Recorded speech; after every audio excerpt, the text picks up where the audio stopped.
Hey guys, welcome back to my channel. Thank you guys so much for clicking on this video and checking out your girl. Recently, I've been seeing a lot of TikToks, a lot of Instagram posts, a lot of tweets on top of tweets on top of tweets of people addressing the policies and the rules that hairstylists have set. And of course, I was intrigued, not because it was interesting or it was funny, but I'm a hairstylist. I take appointments through a booking site just like all of these other hairstylists do as well. And it's just interesting to see the experiences that people are sharing. And for me, a lot of these are dumbfounded. A lot of these are crazy. But today I'm not coming here as Lex the stylist, Lex the braider, Lex the wig connoisseur, if I do say so myself.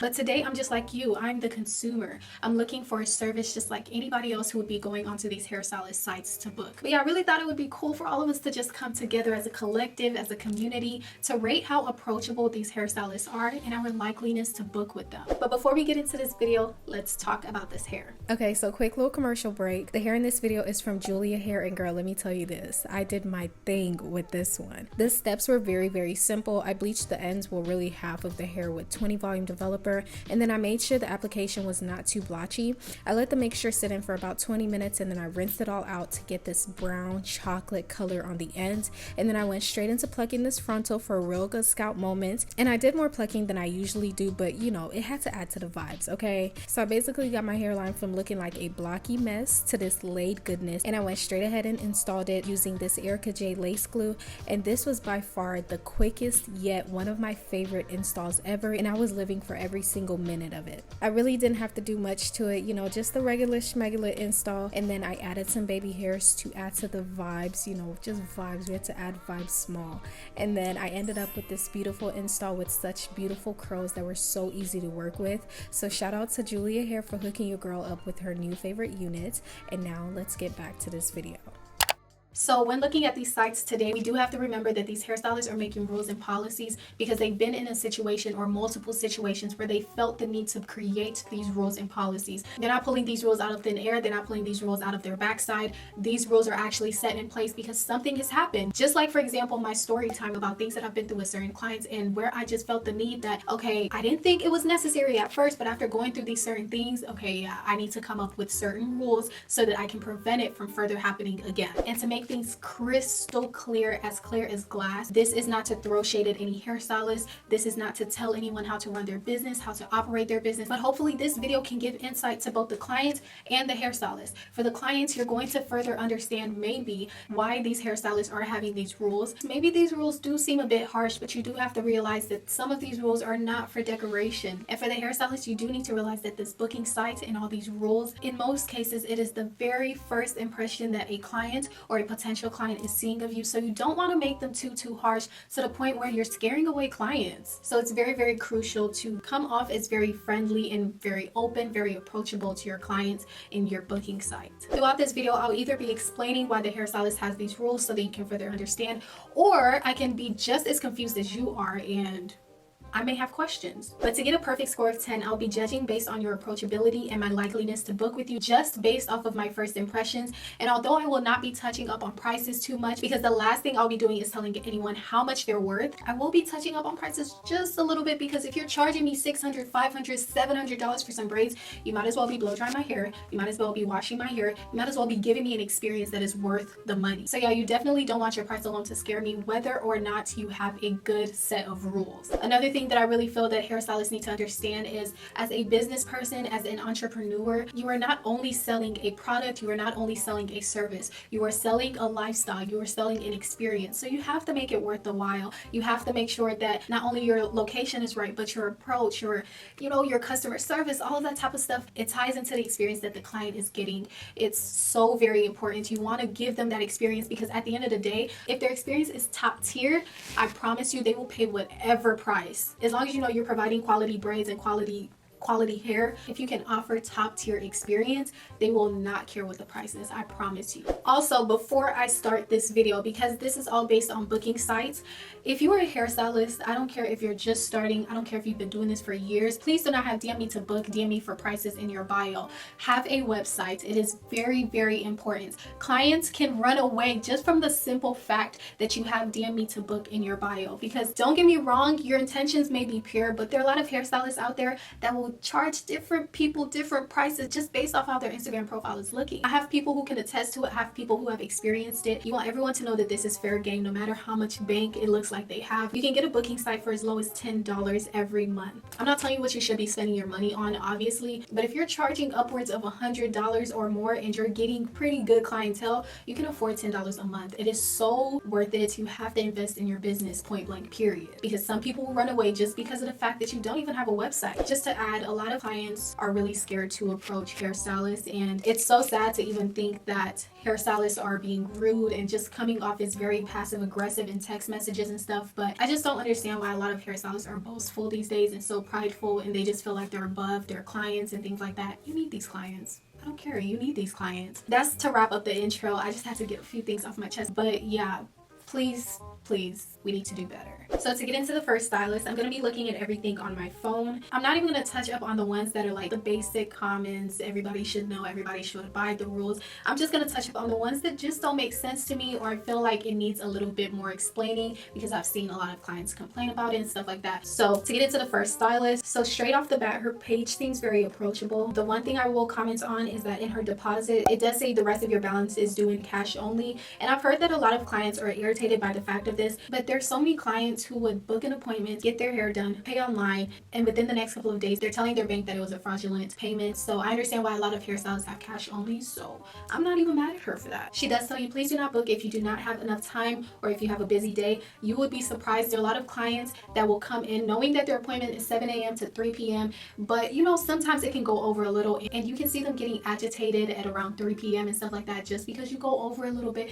It's like, sis, the time is an approximate time. You need to make sure that you're free, not completely rest of the day, but at least an hour or two extra. Make sure that you're not doing anything. You'd be surprised a lot of clients that come in knowing that their appointment ends at 3 and they have something going on at 3:30. So I love the fact, actually this is so cool, I love the fact that she put, I did not forget to include the late fee for tardiness. I hate to start my client with a late fee. That's honestly the first person I've seen do that, but she does tell you please do not late, you know, more than 15 minutes, which is understandable. But I love the fact that she does not have a late fee. This is the first person that I've seen that does not have a late fee. She says $20 extra for thick hair. Do I like this? No. I feel like it's so unfair for people with thick hair. To me, knowing that I have a bit of full hair, I'd probably be very, very turned off just booking. She charges again for long hair because it takes more time to tuck your hair in the braids. I just feel like regardless of the condition of your client's hair, whether it's long, thick, or short, you know, as long as it's not something that's like so detrimental, you shouldn't be charging them extra just because they have a different type of hair or a different fullness or a different length. Like, as a hairstylist, you should be willing to work with that.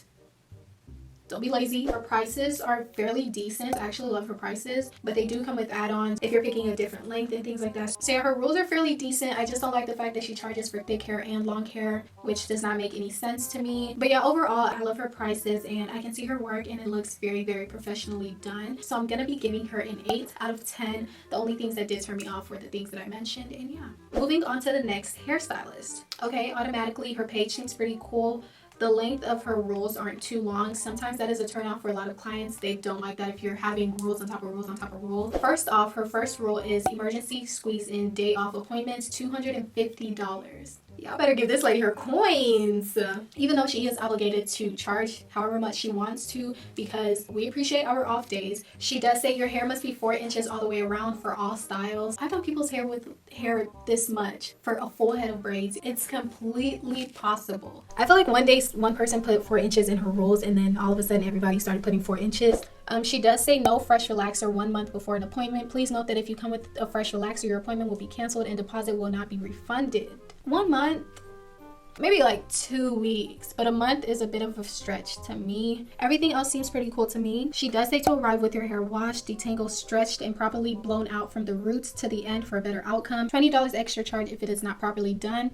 Understandable. Sometimes when hairstylists do say I'm gonna charge you extra if your hair is not properly blown out, we do have to understand that like some people just don't know how to properly blow out their hair. I have a lot of clients that will come in, they'll stay up the night before, even up till the next morning, washing their hair, blowing it out, and they still come to their appointment and their hair is not, like, it doesn't look like it was fully blown out. But I'm not gonna be mad at them. They just spent hours blowing it out and trying to do the best that they could. Even though it's not the best, it was the best that they could do, and I'm not gonna scold them them. I'm not going to be mean. I'm not going to charge them extra for, you know, any of that. You can still braid hair on hair that is not fully blown out. You can definitely do it. She does say, please arrive with a good attitude. Thank you. I feel like automatically if I see that, I'm just going to think, okay, were people coming with a bad attitude because you have a bad attitude? Like, should I be scared? So looking at her prices, $640. Her prices do include the hair, but still $640. And then don't forget that she does tell you to come with your hair blown out, fully detangled, root to bottom, all of that type of stuff. I would expect that for $640, $700, $750, you would at least be doing that for me. Like, am I paying $750 for an experience, or am I paying $750 just for braids? So yeah, overall I'm gonna give her 7.5 out of 10. Moving on to the next hairstylist. She has quite a long list of rules, so let's see what this is about. So she has do's and don'ts. For do's, she has come with realistic expectation. She has be on time, 1 minute for every minute that you're late. Let me refresh my page because ain't no way. Don't come with a silk press or a trim, which is understandable. No kids, no extra company, no tender heads. That's calling me out because I am tender headed.